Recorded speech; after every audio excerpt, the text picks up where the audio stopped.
وبركاته.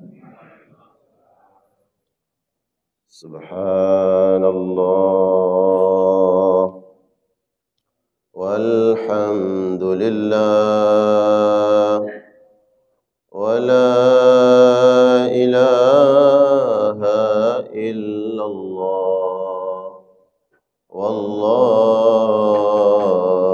أكبر.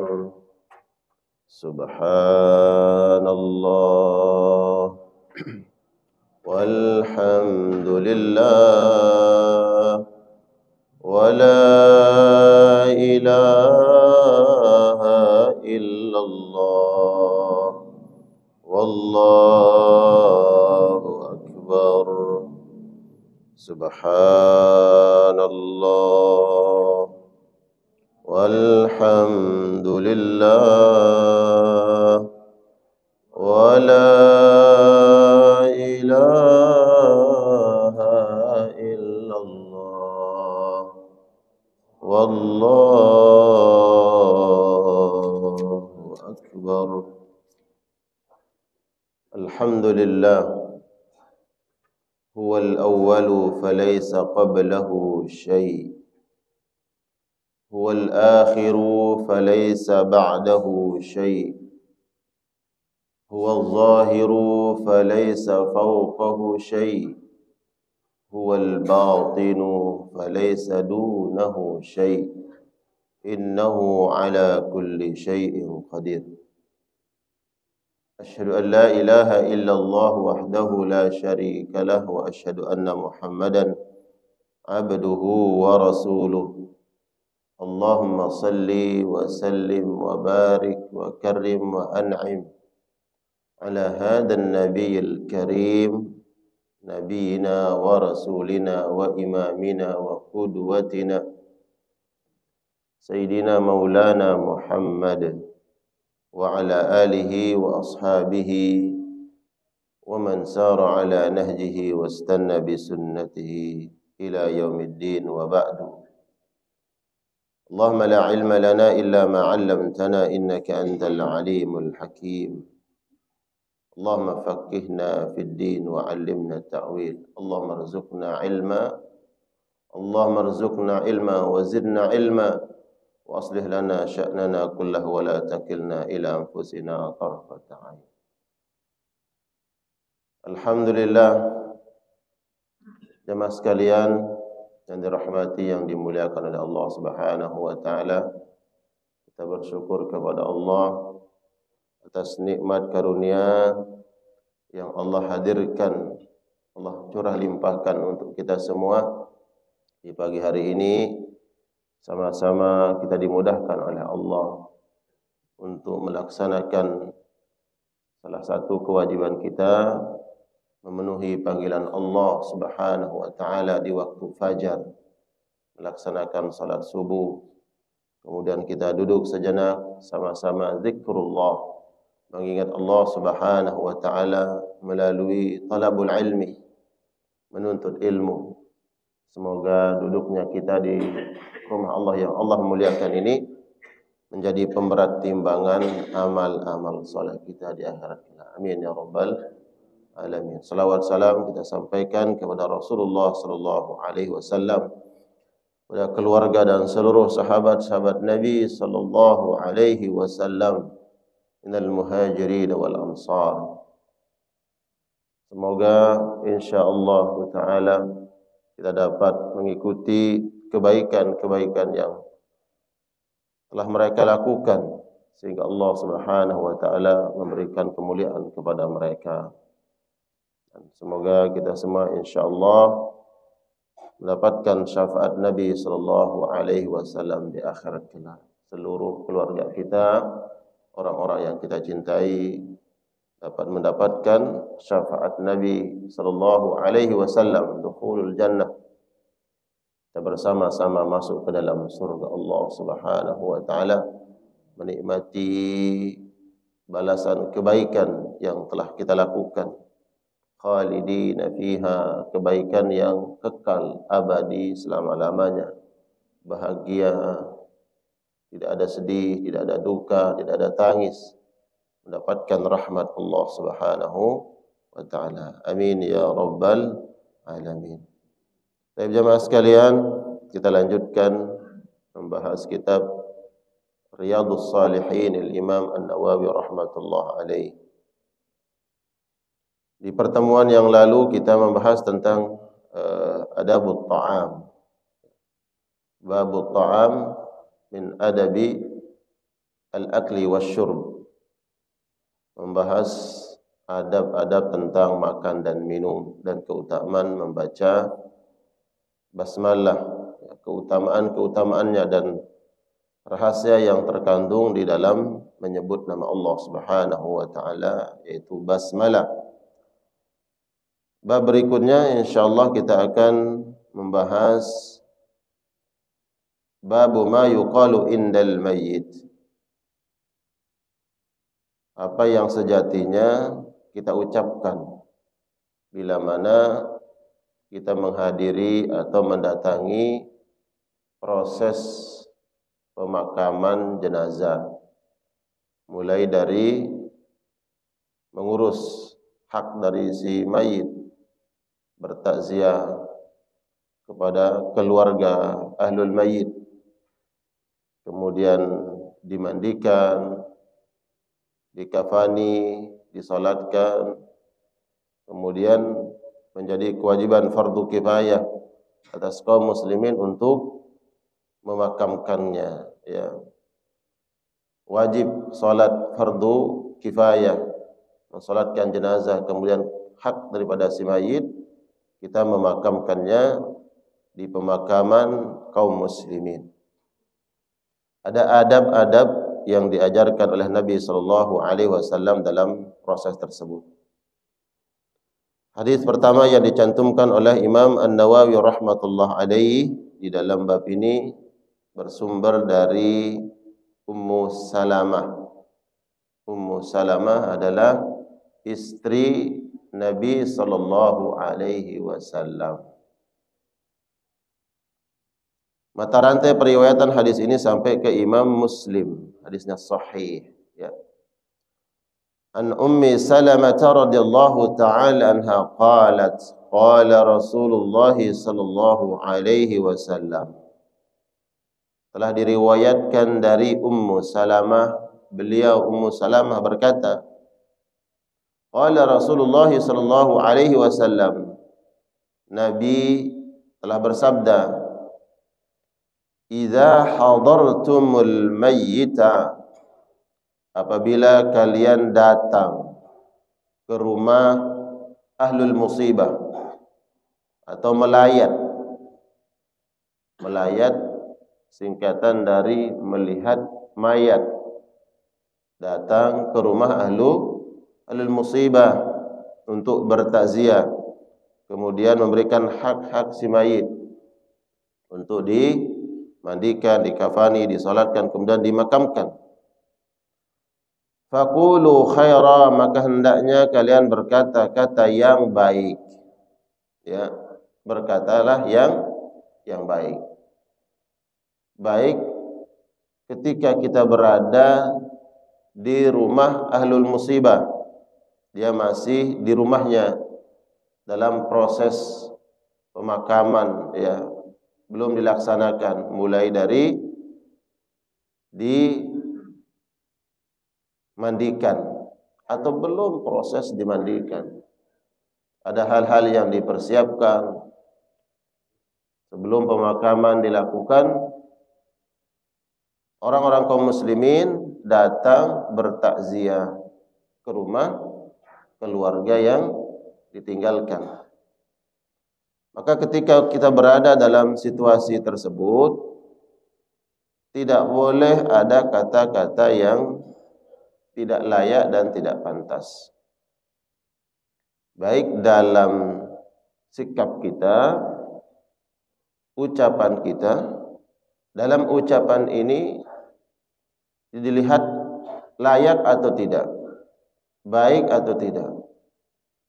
Mungkin kalimat-kalimatnya ada yang tidak mengandung hal-hal yang buruk, tapi ketika bicara, ketika bersikap itu ada yang kurang berkenan. Terlebih kalau seandainya konten-kontennya atau ucapan-ucapannya itu tidak baik, maka ini dilarang, tidak boleh. Karena akan berdampak kepada si mayit atau keluarga yang ditinggalkan, ahlul musibah. Ada perkara mubah seperti tertawa umpamanya. Tertawa boleh atau tidak, Pak? Boleh, mubah. Tapi kemudian kalau dalam situasi ya saat tersebut kemudian kita banyak tertawa, tertawa yang diperbolehkan bukan pada tempatnya. Ini kaitannya dengan adab. Kenapa hal ini saya sampaikan? Karena saya sering memperhatikan, melihat bahwa ada adab-adab yang terkadang kita tidak menjaga, tidak memperhatikan dalam situasi tersebut. Dan itu nanti akan berpengaruh kepada perasaan keluarga yang meninggal. Faqulu khaira, berkatalah yang baik. Para ulama menjelaskan kata khaira ini berbentuk nakirah, artinya bersifat umum. Ya, berkata yang baik. Mulai dari kita membicarakan kebaikan-kebaikan si mayit. Itu suatu yang baik. Ya. Ketimbang kita membicarakan sesuatu yang tidak ada kaitannya dengan si mayit, silakan bicarakan kebaikan-kebaikan yang meninggal dunia. Justru dibuka aja, nggak usah disimpan, gitu ya. Biar orang tahu bahwa si mayit kebaikannya ini, akhlaknya baik, sikapnya baik, orangnya dermawan, mudah membantu. Silakan disebut. Mungkin ada orang yang tidak tahu kebaikannya. Berkata-kata yang baik. Dan di antara makna khaira di sini adalah ad-du'a'u lil mayyit, doakan dia. Ya. Bukan hanya ketika dia selesai disolatkan kemudian kita berdoa, Allahumma ighfir lahu warhamhu. Ya. Bahkan dalam menunggu proses ya untuk mengurus jenazah ini silakan kita doakan. Kita doakan untuk si mayit agar dimudahkan oleh Allah Subhanahu wa taala. Doa. Maka hendaknya berkata-kata yang baik. Fa innal malaikata yu'minuna ala ma taqulun. Karena di saat tersebut malaikat-malaikat mengaminkan atas apa yang kalian persaksikan, apa yang kalian sebut, apa yang diucapkan. Itu diaminkan oleh malaikat. Ya. Kalau doa kita umpamanya Allahumma ighfir lahu warhamhu wa'afihi wa'fu anhu. Sebatas itu doa yang kita hafal umpamanya. Itu kita baca. Dan diaminkan oleh malaikat.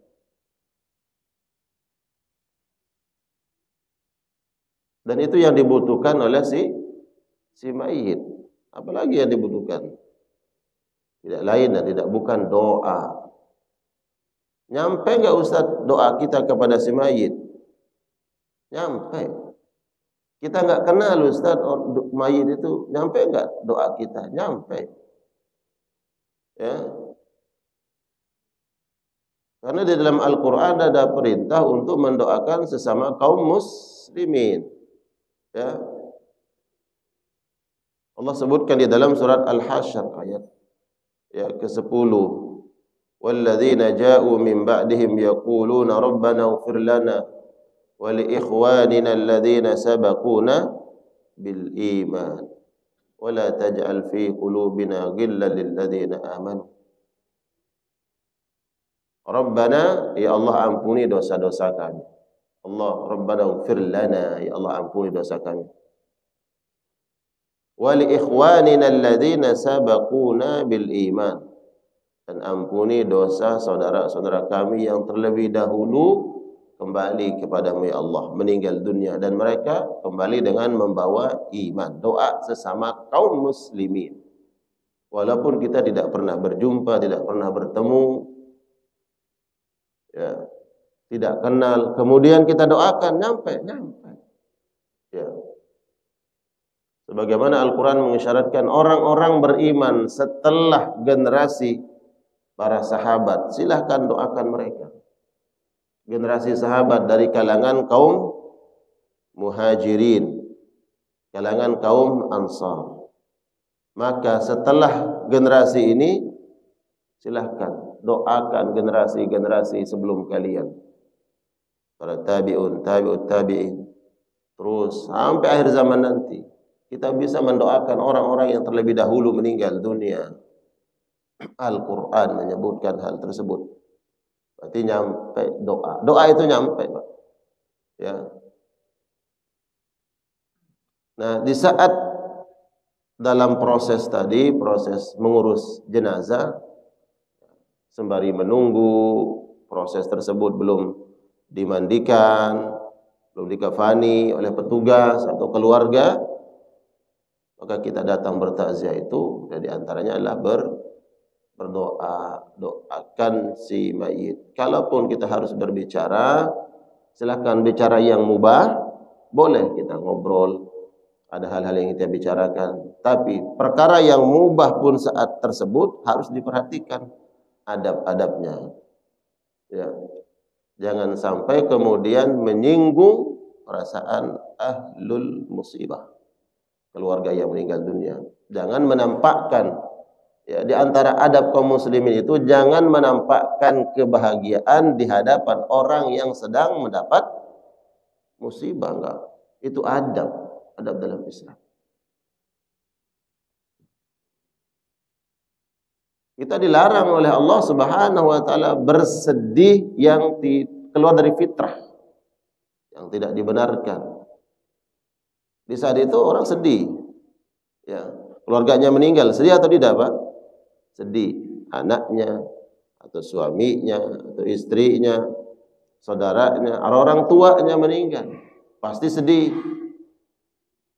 Ya, bayangkan saja terhadap diri kita. Nih, si fulan sekarang anaknya meninggal dunia. Bagaimana kalau anak saya meninggal dunia? Pasti si fulan sedih. Ya. Itu fitrah hati manusia. Nabi sedih ketika anaknya meninggal dunia. Ya. Maka jangan kemudian di saat saudara kita bersedih, kemudian kita menampakkan sesuatu hal yang berbeda.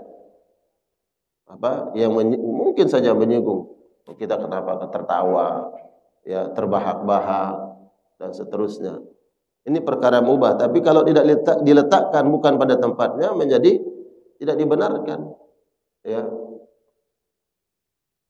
Justru datangnya kita bertakziah itu untuk menguatkan. Bukan kita ajak dia sedih, bukan. Kita datang menguatkan dan memberikan rasa empati. Gitu. Itu adabnya. Ya. Karena terkadang ini yang tidak dijaga, Pak. Ya. Ya. Perkara mubah yang diletakkan bukan pada tempatnya. Berkata-katalah yang baik. Doakan. Di antaranya adalah menyebut kebaikannya dan doakan. Mungkin pernah disampaikan di majelis ini ketika Nabi SAW dengan para sahabat, tiba-tiba ada jenazah yang lewat. Para sahabat mengatakan bahwa jenazah ini orang baik. Maka Nabi mengatakan wajabat. Wajabat artinya layak. Pantas dia mendapatkan kebaikan karena kalian telah mempersaksikan kebaikannya. Kalian telah menyebut kebaikan-kebaikan si mayit, kata Nabi, wajabat, layak dia mendapat kebaikan. Pantas dia mendapatkan kebaikan. Antum syuhada'ullah fil ard. Kita ini adalah saksi-saksi Allah yang ada di atas muka bumi. Kita mempersaksikan kebaikan orang lain, maka pantaslah orang tersebut mendapatkan balasan kebaikan dari Allah Subhanahu wa ta'ala. Kemudian ada lewat lagi jenazah. Para sahabat ini kemudian tahu bahwa ini si mayit ini bukan orang baik. Disebut keburukannya. Kata Nabi, wajabat. Karena kalian menyebut keburukannya, layak dan pantas dia akan mendapatkan balasan keburukannya. Ya. Ini takrir dari Nabi menjelaskan bahwa sebenarnya silahkan, dan itu dianjurkan memuji, menyebutkan kebaikan orang yang sudah meninggal dunia. Adapun keburukannya sudah jangan diungkit-ungkit, jangan disebut-sebut.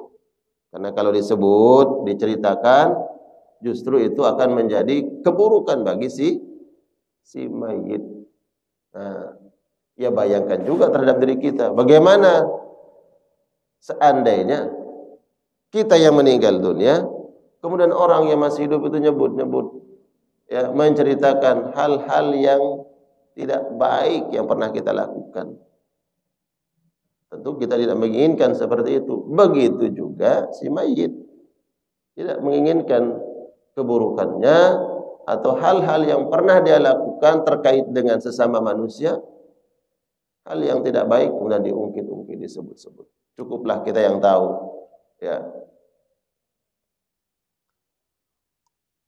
Qalat, kemudian Ummu Salamah bercerita, beliau kemudian berkata, falamma mata Abu Salamah, ketika suamiku meninggal dunia. Nah, karena Ummu Salamah ini sebelum dinikahi oleh Nabi, beliau berkeluarga dengan Abu Salamah. Ya, suami pertamanya Abu Salamah. Abu Salamah meninggal dunia, selesai masa iddah, kemudian atas perintah Allah Nabi menikahi Ummu Salamah.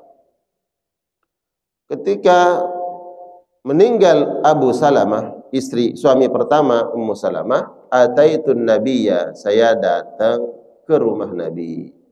Fakultu, kemudian saya ceritakan kepada beliau, ya Rasulullah, wahai Rasulullah, inna Aba Salamata qad matat, suamiku meninggal ya Rasulullah.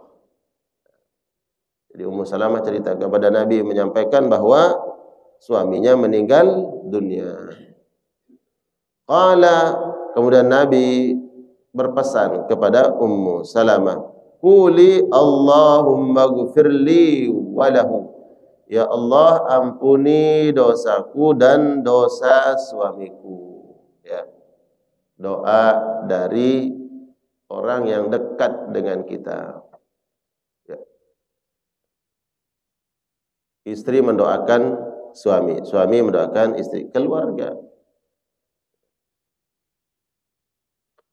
Wa aqibni minhu uqba hasanah, dan ganti ya Allah ujianku ini setelahnya dengan sesuatu yang lebih baik, dengan sesuatu kebaikan. Penjelasan para ulama terkait apa yang dimaksud ini adalah Ummu Salamah meminta kepada Allah diberikan pahala yang besar atas ujian berat yang dihadapi beliau. Bayangkan, mungkin di antara jamaah ada yang sudah mengalami musibah ini.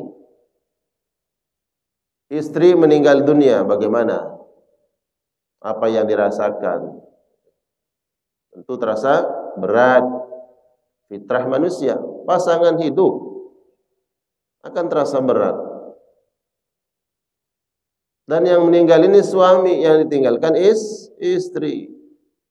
Bayangkan istri ditinggalkan suaminya, banyak hal yang kemudian dia pikirkan. Kalau laki-laki tinggalkan istrinya, meninggal dunia, dia lebih kuat insyaallah taala. Karena dia seorang imam, ar-rijalu qawwamuna 'alan nisa. Secara fitrah dia lebih kuat daripada kaum perempuan menghadapi ujian, cobaan, mencari rezeki.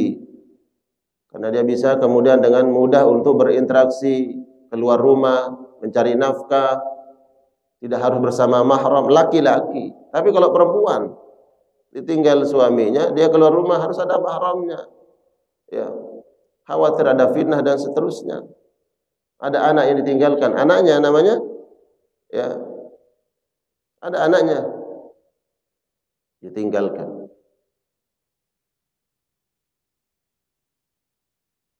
Dia datang kepada Nabi sallallahu alaihi wasallam, cerita suamiku meninggal ya Rasulullah. Kemudian diajarkan doa oleh Nabi, doa minta sama Allah, Allahumma ghfirli wa lahu.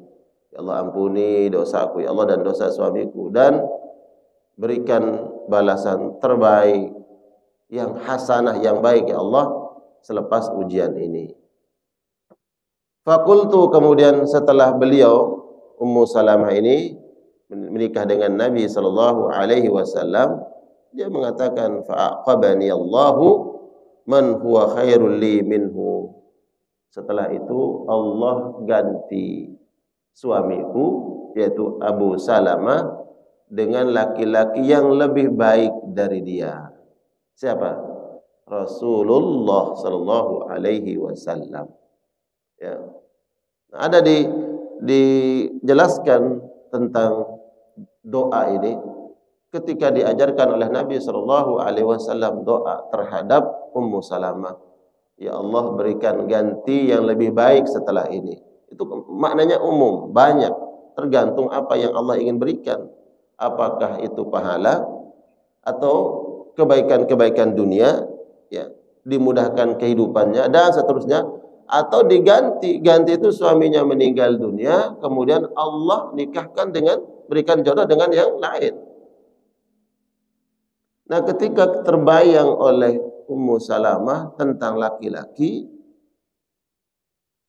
dia berkata kepada Rasulullah, ya Rasulullah, aku tidak mendapatkan laki-laki yang lebih baik dari suamiku. Karena akhlaknya Abu Salamah ini luar biasa.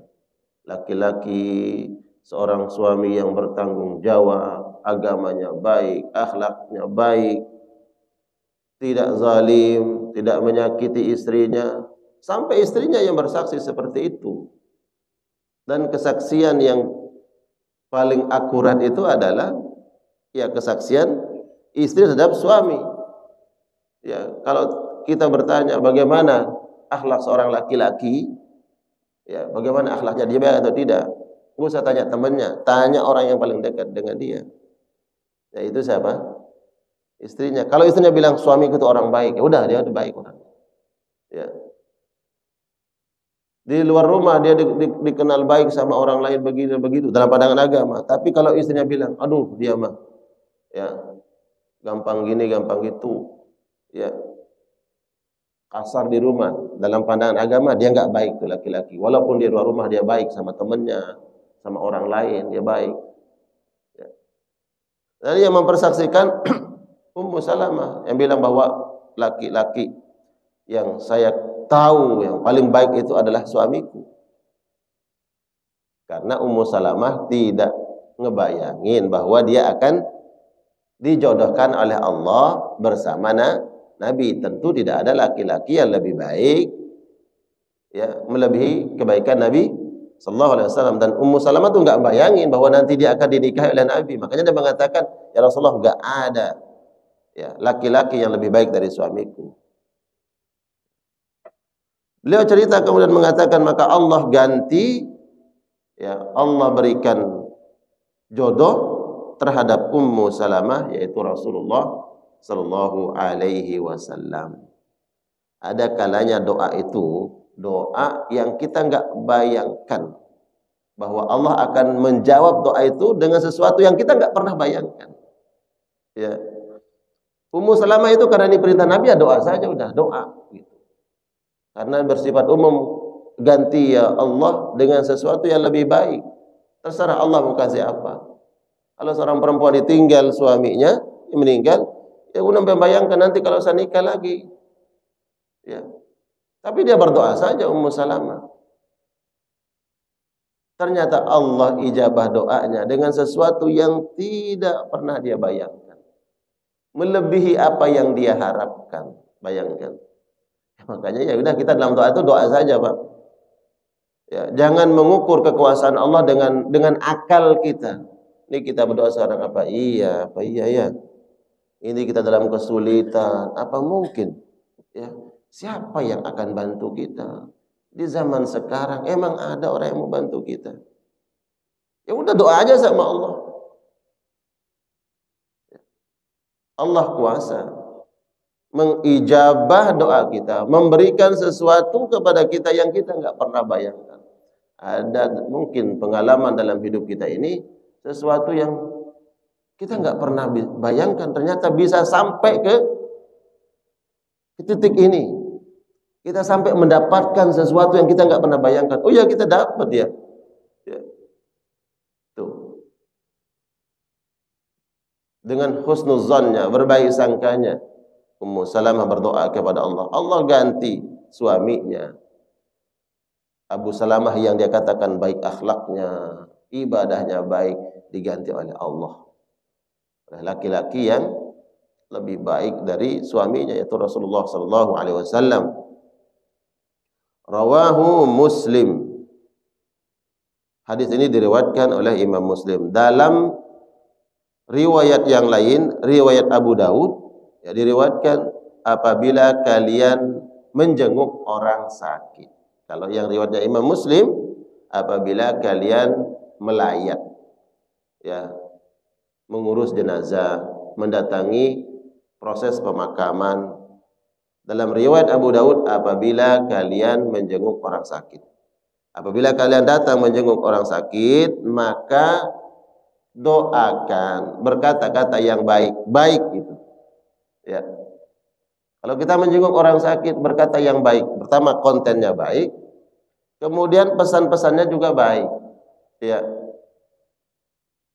Contoh, ada orang yang sakit, Pak. Sudah divonis oleh dokter bahwa ini udah penyakitnya la yurja shifa'uhu.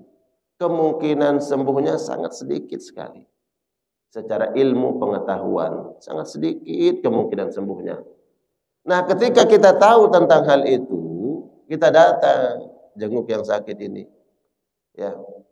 Kebenaran informasi itu perlu nggak kita sampaikan kepada yang sakit? Ya, kita Bapak, ya bersabar Pak ya.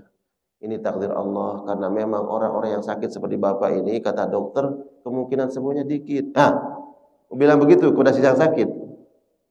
Yang tadinya Allah alam meninggal besok meninggal sekarang jadinya. Ya.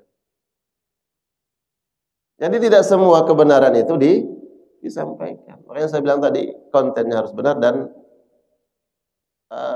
muatan kandungan atau apa yang kita sampaikan itu harus pantas. Doakan, justru berikan semangat. Di doa-doa yang diajarkan oleh Nabi sallallahu alaihi wasallam itu yang kita baca, Allahumma antas syafi, ya Allah engkau yang menyembuhkan. La syafi illa anta, la shifa illa shifauka shifaan la yughadiru saqama. Ya.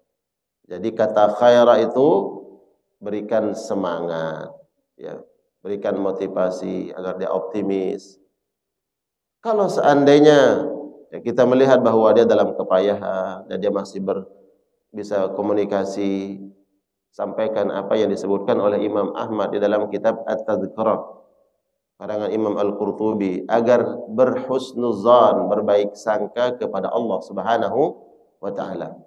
Berbaik sangka itu apa? Kadang ada orang yang ketika dia sakit, kemudian dia flashback, dia bayangkan sesuatu yang pernah dia lalui dalam kehidupannya. Banyak hal, mungkin ada dosa yang pernah dia lakukan, kemudian sekarang dia sakit. Ada kebaikan yang luput dia lakukan, sedangkan sekarang dia sakit, nggak bisa dia lakukan. Maka husnuzan, berbaik sangka kepada Allah Subhanahu wa taala. Berbaik sangka pertama, semoga diberikan kesembuhan oleh Allah Subhanahu wa taala. Berbaik sangka itu adalah seandainya Allah mentakdirkan sesuatu bahwa ajal tiba, atas ujian, musibah, penyakit yang dialami diangkat derajat oleh Allah Subhanahu wa taala. Ya, diangkat derajat oleh Allah, dihapuskan dosa-dosa. Nah, itu yang kita sampaikan. Ya. Datang menjenguk yang sakit. Berikan sesuatu yang paling dibutuhkan. Yang paling dibutuhkan oleh si yang sedang sakit.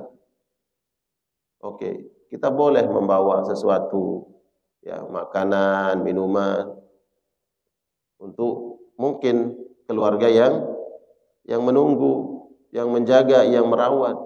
Tapi ada hal penting yang lebih penting dari itu. Di antaranya adalah mendoakan, memberikan semangat. Itu. Husnuzan, berbaik sangka kepada Allah. Di antaranya adalah sampaikan bahwa penyakit yang dialami, yang diderita menyebabkan diangkat derajat oleh Allah Subhanahu wa taala. Ada dosa-dosa yang tidak diampuni oleh Allah Subhanahu wa taala, dosa-dosa kecil, melainkan lewat ujian penyakit. Kalau dosa besar diampuni dengan istighfar, minta ampun, taubat kepada Allah. Ada dosa-dosa kecil yang Allah tidak hapus dosa tersebut, seperti umpamanya tiba-tiba kita memandang yang tidak dibenarkan oleh Allah Subhanahu wa taala, salah mengucap atau berkata-kata yang sempat menyinggung orang lain tapi kita enggak sengaja. Itu dosa kecil. Yang diampuni dengan istighfar, berbuat kebaikan. Wa atbi'is sayyatal hasanata tamhuha, ikuti keburukan dengan kebaikan. Kebaikan itu akan menghapus dosa-dosa kecil kita. Tapi ada dosa-dosa kecil yang tidak diampuni oleh Allah kecuali dengan ujian penyakit. Lewat penyakit Allah akan ampuni dosa-dosa kecil. Walaupun dosa kecil, tapi kalau terus-menerus dilakukan, kita tabung dosa kecil itu dari semenjak kita balik, Pak.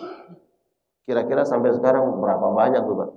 Hitung aja kalau kita nabung, Pak. Walaupun sedikit, tapi udah lama nabungnya. Banyak nggak kira-kira? Banyak. Dan belum diampuni oleh Allah Subhanahu wa taala dosa-dosa kecil tersebut. Walaupun kita istighfar umpamanya, ya Allah, mungkin enggak diampuni dosa kecil yang ini. Dosa kecil yang lain diampuni oleh istighfar. Allah siapkan dulu tuh. Kapan diampuni dosa-dosa kecil? Allah berikan ujian penyakit.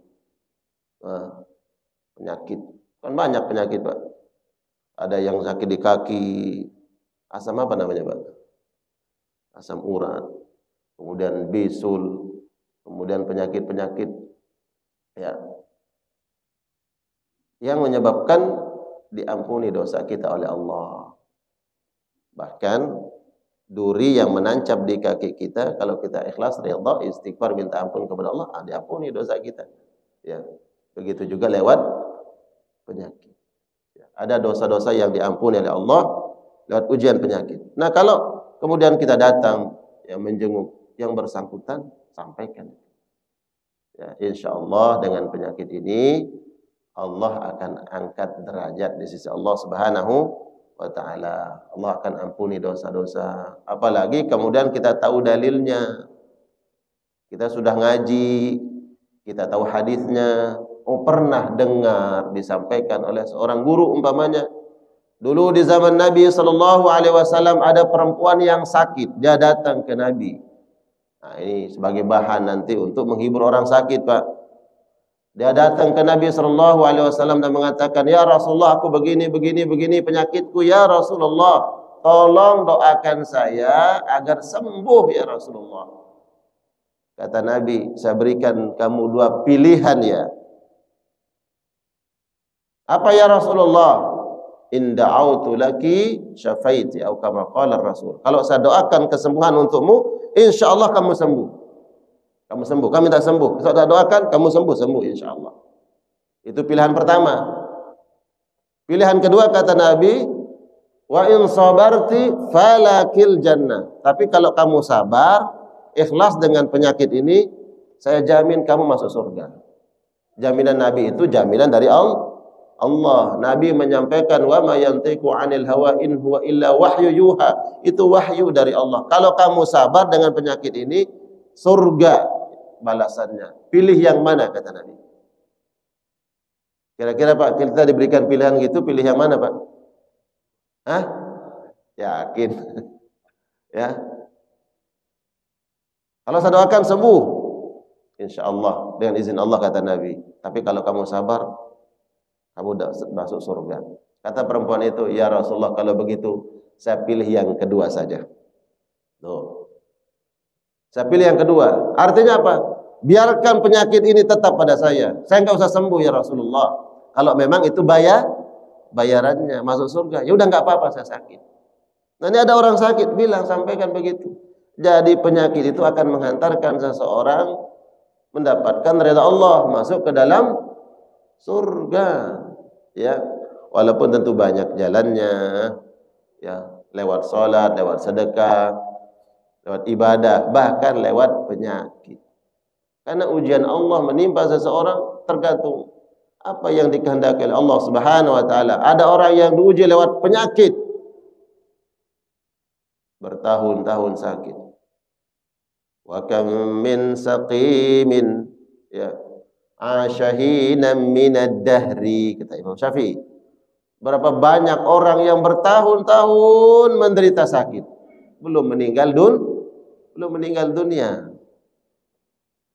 Jangan suuzon, wah orang itu pasti diazab oleh Allah. Kita suuzon sama orang. Ya. Kita bilang dia diazab. Kalau kita bilang dia diazab oleh Allah dan orang beriman nih, mungkin ada kesalahannya yang terkait dengan diri kita, kemudian kita buat suuzon sama orang, wah ini diazab oleh Allah. Jangan. Kita mengalamatkan keburukan kepada Allah. Wa ma rabbuka bizallamin lil abid. Allah tidak zalim kepada hambanya. Jangan bilang azab. Ya, oh yang bersangkutan sedang diuji oleh Allah, dibersihkan dosa-dosanya. Satu. Oh si fulan sedang diuji oleh Allah, ingin diangkat derajatnya oleh Allah Subhanahu wa taala. Ya. Bahkan nanti di akhirat itu disebutkan dalam sebuah khabar, ya. Di akhirat nanti ada orang yang sangat berat ujian penyakitnya. Berat banget. Di akhirat kemudian dibangkitkan oleh Allah, diperlihatkan balasan pahala dari penyakit, ya, yang Allah uji kepada yang bersangkutan. Diperlihatkan pahalanya. Apa yang dia bilang di akhirat nanti? Ya Allah, kalau bisa balikkan saya lagi ke dunia. Uji saya 2 kali lipat lagi dengan ujian penyakit itu. Padahal ini ujian terberat yang dialami. Saking besar pahalanya. Allah. Seandainya itu terjadi pada diri kita atau keluarga kita, tentunya dengan ikhlas dan sabar mengharap wajah Allah Subhanahu wa taala. Ya. Jadi menurut riwayat Imam Abu Dawud, apabila idza hadartumul marida, kalau kalian menjenguk orang yang sedang sakit, maka sampaikanlah hal-hal yang baik terhadap yang bersangkutan, terutama yang bersangkutan. Ya. Mungkin ada sesuatu yang terkait, ya, penyakit yang bersangkutan sudah diketahui oleh keluarganya, ya, tapi keluarganya ya dia tidak sampaikan kepada yang sakit. Seperti vonis dokter tadi, wah ini harapan untuk sembuh berapa persen? Mungkin 1%. 90%-nya itu adalah kalau sakit seperti ini udah stadium 4, stadium akhir, udah meninggal. Tapi kita doakan, berikan semangat. Itu makna yang disebutkan oleh Nabi sallallahu alaihi wasallam, faqulu khaira, berkata yang baik. Malaikat mengaminkan. Di dalam hadis yang lain, Nabi menyebutkan apabila kalian berada di taman surga. Ada taman-taman surga di dunia. Satu taman surga itu majelis ilmu. Majelis itu raudhatun min riyadil jannah fid dunya, taman-taman surga. Ada lagi taman surga. Allah sebutkan taman surga kenapa? Karena lewat Nabi sallallahu alaihi wasallam, karena ada kebaikan-kebaikan yang didapatkan ketika kita berada di tempat itu. Kapan? Ketika seseorang datang menjenguk orang sakit. Apakah itu datang ke rumah sakit, dia sakit, atau datang ke rumahnya, kita duduk bersama yang sakit itu, saat itu, tempat itu dikatakan oleh Nabi taman surga. Ya.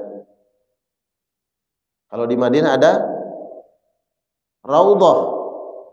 Di Madinah ada raudhah antara mimbar Nabi dan rumah Nabi. Raudhatun min riyadil jannah, taman-taman surga. Itu dijelaskan oleh para ulama. Kenapa disebut taman surga? Karena orang kalau berada di tempat itu berdoa, insyaallah diijabah doanya. Kebaikan yang dia lakukan diterima oleh Allah. Seseorang ketika menjenguk orang sakit, kata Nabi, dia berada di taman surga sampai dia pulang. Sampai dia pulang. Pulang dari menjenguk si sakit. Artinya apa? Makanya berkata yang baik itu berdoa. Kenapa disebut taman surga ketika kita menjenguk orang sakit? Karena malaikat hadir di situ. Innal malaikatu yu'minuna ma'ala ma taqulun. Malaikat akan mengaminkan apa yang kalian ucapkan. Ya. Aminkan. Nah, kalau kita doa untuk kesembuhan, ya semoga diberikan kesembuhan oleh Allah Subhanahu wa taala. Itu. Jadi kata taman surga itu dijelaskan oleh para ulama karena kebaikan yang kita lakukan dan doa-doa yang kita sampaikan kepada Allah Subhanahu wa taala bermuatan pahala di sisi Allah Subhanahu wa taala. Ya, ini hadis ya yang dicantumkan oleh Imam An-Nawawi rahmatullah alaih dalam bab ini, bab ma yuqalu indal mayyit ya. Masih ada waktu, ada yang ingin bertanya terkait kajian kita pagi hari ini? Menunggu sebentar lagi waktu salat sunnah isyraq ya. Terbit dulu jam 5.53 ya. Kira-kira sampai jam 6 lewat 2 menit, 3 menit, 5 menit insyaallah kita bahas salat sunnah isyraq insyaallah. Untuk menunggu waktu silakan. Kalau kiranya ada yang ingin ditanyakan, ingin diperjelas, silakan. Kalau tidak, kita baca satu hadis lagi, insyaallah.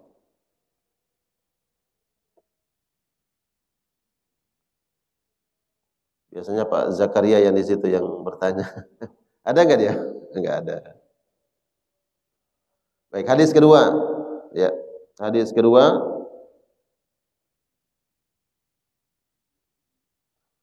Dari Abi Musa Al-Asy'ari radhiyallahu ta'ala anhu anna Rasulullah sallallahu alaihi wasallam qala idza mata waladul 'abdi qala Allah ta'ala lil malaikah apabila meninggal anak seorang hamba maka berkatalah Allah kepada malaikat qabattum walada 'abdi apakah kalian telah mencabut nyawa anak hambaku fayaqulun malaikat menjawab na'am benar ya Allah.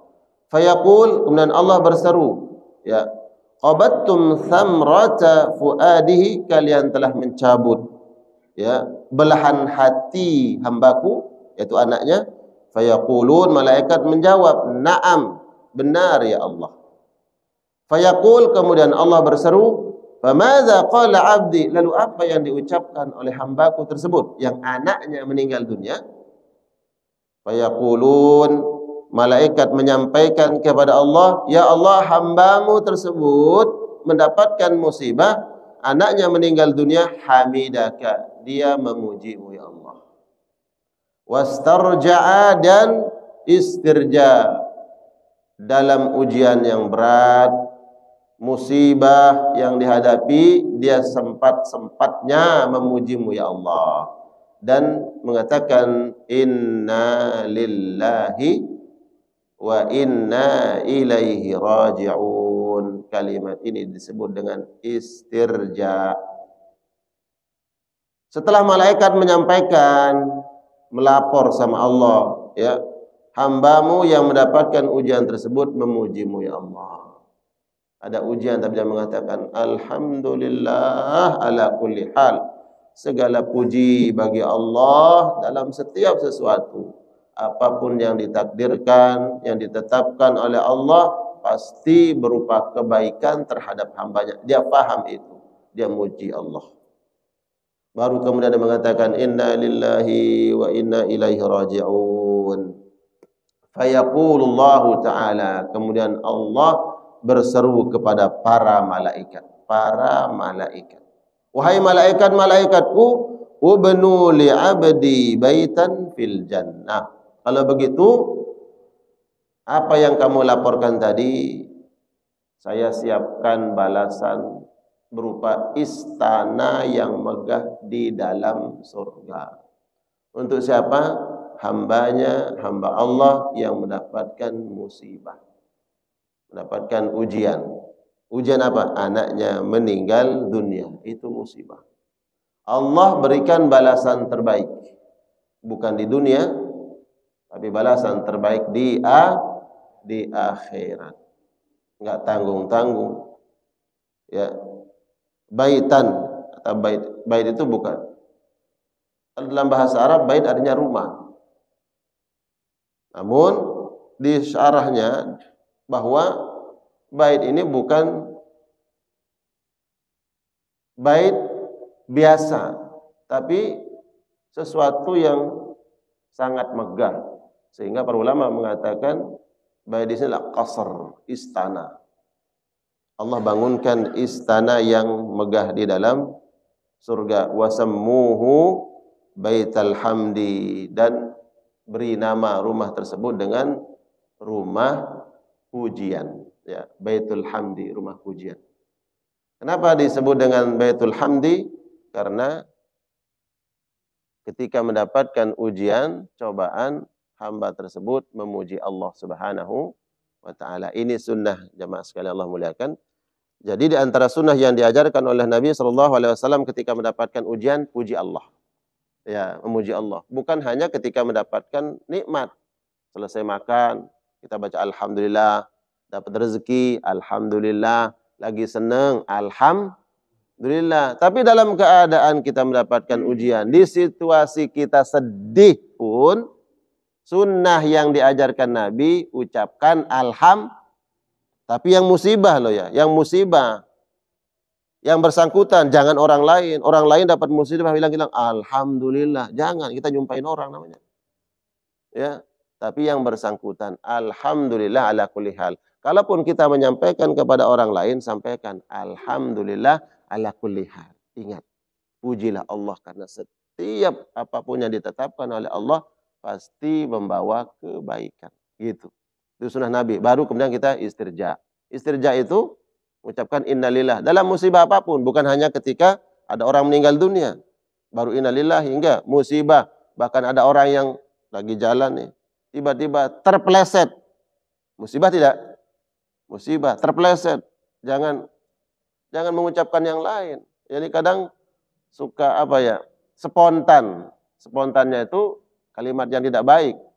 Apalagi kalimat yang seronok. Yang buruk, ya kan? Kepleset, mati. Jangan mati, nanti jadi mati kita.